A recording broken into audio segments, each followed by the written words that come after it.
The increase did not come with a meeting, a discussion, or even a warning. It arrived quietly, almost casually, buried in a short notice that looked more like an update than a decision. Overnight, the HOA fees went up. No vote was mentioned. No explanation was offered. Just a new number and a new due date. At first, I assumed it had to be a mistake, a typo, a temporary adjustment, something that would be clarified in a follow-up message.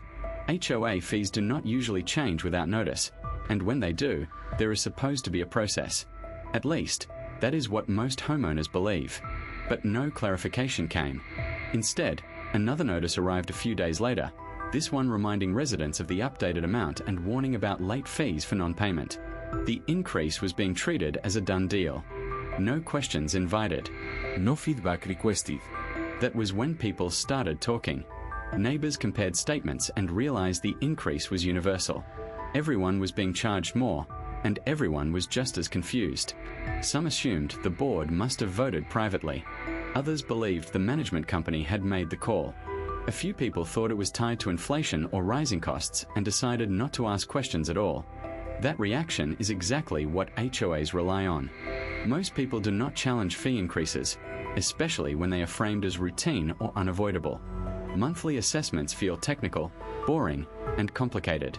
Many homeowners assume the board has access to information they do not, and that questioning the increase would be pointless. I decided to read the notice again. Carefully. The language was vague. It mentioned adjusted operating costs and budget alignment, but there were no numbers attached. No breakdown. No reference to a meeting, a vote, or even a budget document.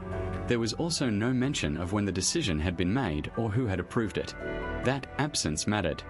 I went back through older communications and noticed something else. The annual budget meeting, which was usually announced weeks in advance, had never been scheduled. There had been no notice of a board vote. No financial summary had been shared with residents. The increase had simply appeared. So I pulled out the HOA governing documents. Buried in the bylaws was a section most people never read. It explained exactly how and when fees could be raised. There were clear requirements, notice to homeowners, a formal budget review, and in some cases, a vote. The process was not optional. It existed to prevent exactly this kind of surprise. And yet, none of it had happened. I sent a polite email asking for clarification. I asked when the vote had taken place and whether the updated budget was available for review. The response was brief and evasive. The board stated that the increase was necessary and within its authority. No documents were attached. No dates were provided. A second email from another homeowner received the same response. That was when it became clear that this was not a communication failure. It was a strategy. By implementing the increase first and explaining later, the HOA shifted the burden onto the homeowners. Anyone who questioned the change now appeared to be resisting an established policy rather than participating in a decision. Late fees and penalties created urgency, discouraging people from waiting for answers. Some neighbors paid immediately, worried about falling behind. Others complained privately but still paid. A few refused and were labeled delinquent almost instantly. That labeling was important.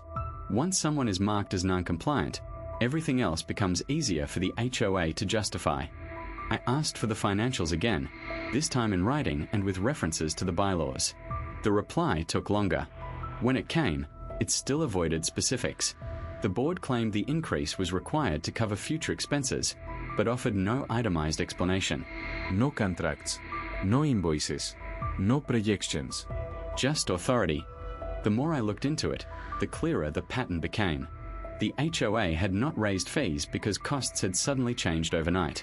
They had raised fees because they believed they could do so without resistance. The lack of transparency was not accidental. It was a calculated risk.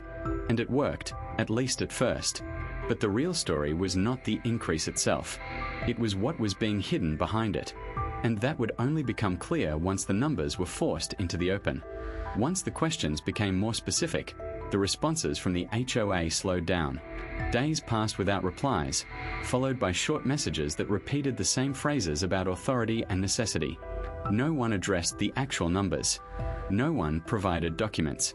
The silence was doing the work. Silence buys time, and time turns confusion into compliance. That is when a few of us decided to compare notes more seriously. We requested copies of the current budget, the prior year's budget, and any documentation supporting the increase. What we received was incomplete. Some pages were missing. Line items were summarized instead of detailed. Certain expenses were grouped together in ways that made them impossible to verify. Even with the limited information provided, inconsistencies started to appear. The projected expenses used to justify the increase did not match historical spending. Categories that had been stable for years suddenly showed sharp increases without explanation. Reserve contributions were listed, but the reserve balance itself had not changed in a way that supported the new numbers. More concerning was what we did not see.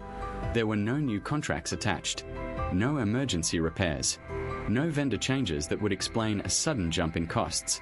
The increase had been presented as unavoidable, yet the data did not reflect any immediate financial pressure. We requested the meeting minutes where the increase had supposedly been approved. The HOA responded that the board had discussed the matter informally and that formal minutes were not available. That answer mattered. Informal discussions do not authorize formal financial changes, especially when the bylaws required documented approval.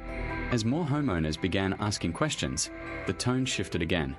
Notices were sent reminding residents of their obligation to pay the updated amount. Late fees were threatened. Warnings about collections appeared. The message was clear: pay first, question later. That tactic works because it creates individual risk. Each homeowner is pressured to decide alone whether to resist. Few people want to be the first to challenge a financial demand, especially when penalties are involved. The HOA relied on that isolation to maintain control. Eventually, enough residents compared information to see the full picture. The fee increase was not tied to a specific cost spike. It was tied to a budget shortfall created by poor planning. Reserves had been underfunded. Prior expenses had exceeded projections. Instead of addressing those issues transparently, the board had shifted the burden quietly and quickly onto homeowners. When this was pointed out in writing, the response changed. The HOA acknowledged that the increase could have been communicated better. They promised to provide a detailed breakdown at a future meeting. That promise came after the increase had already taken effect and after penalties had been assessed against those who questioned it. At the next meeting, the numbers finally appeared, and they confirmed what many had suspected. The increase was not driven by new expenses. It was driven by past mistakes. The overnight change was not an emergency measure. It was a corrective one, implemented without proper notice to avoid resistance. Once that information became public, the dynamic shifted. Homeowners who had already paid demanded explanations. Those who had been labeled delinquent requested that penalties be removed. The board was forced to address questions in an open setting rather than through selective emails. The outcome was not dramatic, but it was meaningful. Late fees were waived. The increase was restructured and phased in properly. Future changes were required to follow the notice and meeting requirements outlined in the bylaws. Most importantly, financial transparency became harder to avoid. What this situation revealed was not just a problem with one fee increase. It exposed how easily financial decisions can be pushed through when homeowners are kept uninformed and isolated. Overnight changes feel inevitable when they are presented as facts rather than choices. HOAs depend on speed and silence when making unpopular decisions. Slow the process down, demand documentation, and compare information openly, and that leverage disappears. The fees did not go up overnight because costs changed overnight. They went up overnight because the board believed no one would stop them. And that belief turned out to be wrong.